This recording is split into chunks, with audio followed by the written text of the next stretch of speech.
Daaji, namaste. Namaste, Swati. Thank you for joining us today to talk about this meditation and health in honor of Doctor's Day. So my name is Dr. Swati Kannan, and I am a surgical dermatologist in San Diego, California. I have been a heartfulness trainer for 2 years and a practitioner for 10. So I'm really delighted to speak to you today. And for the audience, Daaji is the global guide for heartfulness meditation. So welcome. Thank you, Swati. Thank you, and happy Doctor's Day. You speak of the purification of consciousness as perhaps the ultimate goal of meditation. So can you define that a little bit more? Well, I would quote Swami Vivekananda before going into further description of it. He says, any spiritual practice, they all have one common goal. And that common goal is to allow available consciousness to soar higher into superconscious sky. And allow this available consciousness that I am enjoying right now to go or plunge deeper into the oceans of subconsciousness. See, if this meditation that I am doing is truly a vehicle for my evolution, then through this meditation I should be able to raise my superconsciousness. At the same time, I must be able to expand within my subconsciousness. So that's how I increase the spectrum, the width of my spectrum, going in both directions, you see. And the time comes, it becomes infinite. That is total evolution. See, often we talk of evolution and say, what is the purpose of human life? So, logically we can come to one conclusion. See, this body cannot evolve. For it to evolve, it will take millions of years, but during my lifetime, it is not going to physically evolve. It will only age. Going forward, I can only decay, become weaker and weaker and weaker.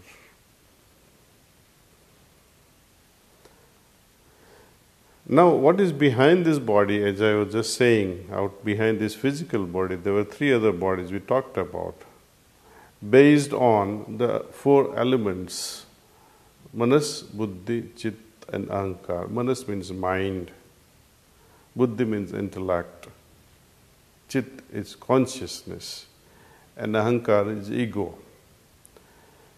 Out of these 4, 3 things, Manas, Buddhi and Ahankar, they play out on a canvas of Chit or consciousness. And behind this there is the soul. And now it is said that soul is eternal, pure, unchanging, immutable. That means it cannot evolve. Things which is immutable cannot change, cannot be transformed. So, my body cannot evolve and change. I'm sure it can change, but it cannot evolve. Soul cannot evolve because it is immutable. So what are we playing with in human life? We are playing with these inner bodies, Manas, Buddhi, Chit and Ahankar. The main thing is Chit.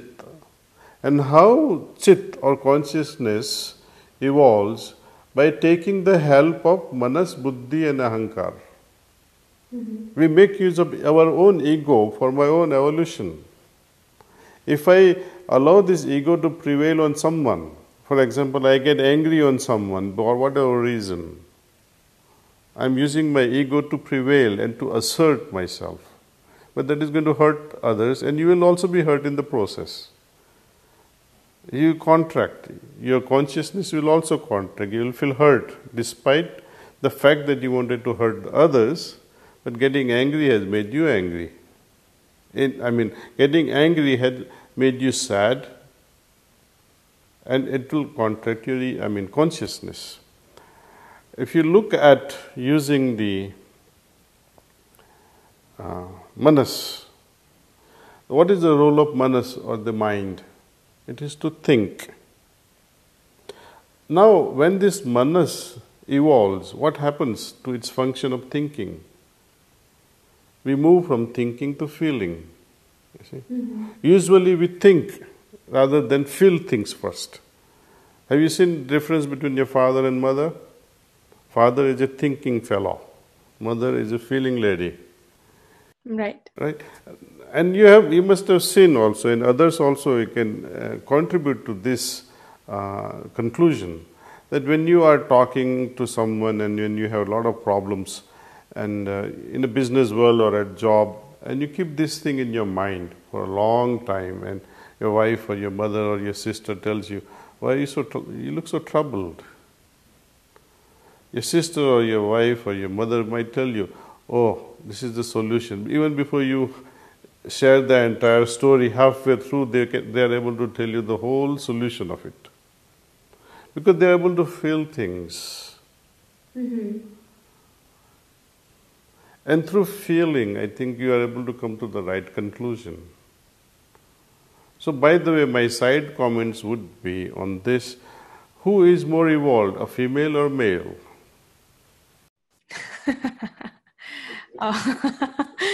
Okay. So, I would say one who has more expertise in feeling things is more evolved. Okay.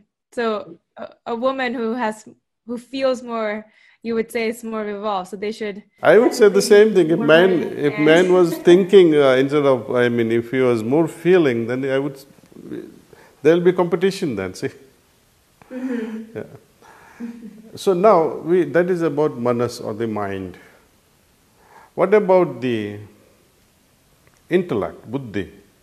What happens to intellect or buddhi when it evolves itself? It changes its face in stages, and it becomes wisdom. See, the difference between a wise man and intellectual man is only this. Intellectual man will go on thinking and intellectualizing things so often. But a wise man will come to conclusion instantly. You tell him the problem through his wisdom, which is based on his lifelong experience, will tell you, oh, this is how it should be done. Okay. So in all these things, how mind, when it is regulated, how a mind which is focused, how a mind which can logically reason out, can come to a right conclusion, how the intellect is utilized through intelligence, to intuition, to wisdom. All these steps, they open up during meditation. Okay. And especially those things will be opened up towards you, in front of you rather, with the highlighter. You know what comes with highlighter? Our mistakes. When you meditate, all those things get highlighted. Oh, I made this mistake, I made that mistake, which is good. Face them and resolve that, okay, henceforth I will not do this again. And a man of meditation will have certainly a willpower. He may fail once, he may fail twice, he may fail 100 times. Doesn't matter. But as long as you keep on saying that I will improve myself, make this a resolution, and one day will come. You will change once and for all. Yeah. Well, thank you, and namaste. And for those of the members and audience who are watching this for the first time and are interested in meditation, you can go to heartfulness.org and click on experience. There you will find ways to meditate with a guide, or if you want to try it yourself. So thank you again. Thank you, Swati. Thank you. Okay.